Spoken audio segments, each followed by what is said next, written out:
নমস্কার বন্ধুরা, বেঙ্গল ভিলেজ ট্র্যাক্টরের তরফ থেকে আজ আবার একটি নতুন ভিডিও নিয়ে আপনাদের সামনে হাজির হয়েছি। আজকে যে ভিডিওটি সেটি আপনারা দেখতে পাচ্ছেন যে জমিতে কাদা করার যে পদ্ধতি সেটি আপনাদেরকে দেখাবো এবং ড্রাইভারের স্কিল।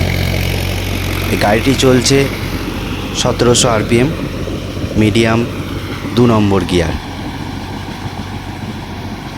আর গাড়িটি রয়েছে যুভো, আপনারা চিনতেই পারছেন, তবু আপনাদেরকে নামটি বলে দিলাম, যুভো 585।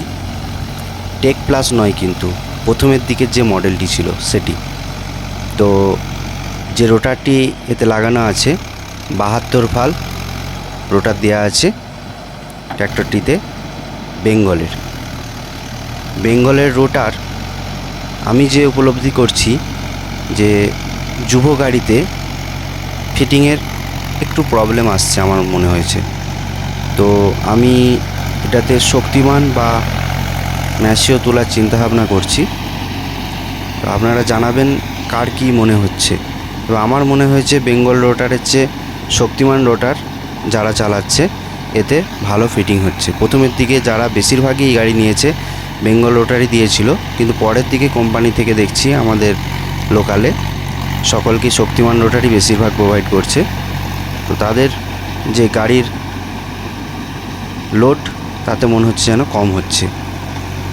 তো আমি আরও অনেক বন্ধুর ভিডিওতে দেখলাম যে গাড়িটিতে 78 ফাল রোটারও তোলা হচ্ছে। তো জানি না কেমন পারফরমেন্স দিচ্ছে, গাড়ির লোড কীরকম পড়ছে। তো পারফরমেন্স আমি যেটা ভিডিও তাদের দেখেছি ভালো লাগলো। আর এখন দেখতে পাচ্ছেন গাড়িটি হাইয়ের 1 নম্বরে দেওয়া হচ্ছে চাষ, যেটাকে আমাদের এখানে ভিতে বেড়া ঘোরানো বলে। চারদিকটা উঁচু হয়ে যায় চাষ দেওয়ার পরে, তো সেটাকে আবার সমান করার জন্য একবার উল্টো দিকে ডান দিকে ঘুরিয়ে দেওয়া হয়, দিয়ে সমান করা দেওয়া হয়। আরেকটি কথা বলবো যে অনেক দিন চ্যানেলে ভিডিও দিতে পারিনি, কারণ কিছু অসুবিধা আছে যার জন্য কন্টিনিউ ভিডিও দিতে পারছি না। তো আপনারা যেভাবে আমাকে সাপোর্ট করে যাচ্ছেন সেভাবে সাপোর্ট করবেন। আর ভিডিও যদি ভালো লেগে থাকে তাহলে লাইক, শেয়ার এবং সাবস্ক্রাইব করবেন চ্যানেলটিকে। এর আগের যে ভিডিওটি আমি আপনাদের সামনে নিয়ে এসেছিলাম যে গাড়ি ব্যবসা করতে গেলে কত ইনভেস্ট করতে হয়, সেই ভিডিওটিতে আমি ভালো রেসপন্স পেয়েছি। তার জন্য আমি একটি নতুন ভিডিও শীঘ্রই নিয়ে আসব। আশা করি সেই ভিডিওটি আপনাদের ভালো লাগবে। চলুন ভিডিওটি এখানেই শেষ করছি।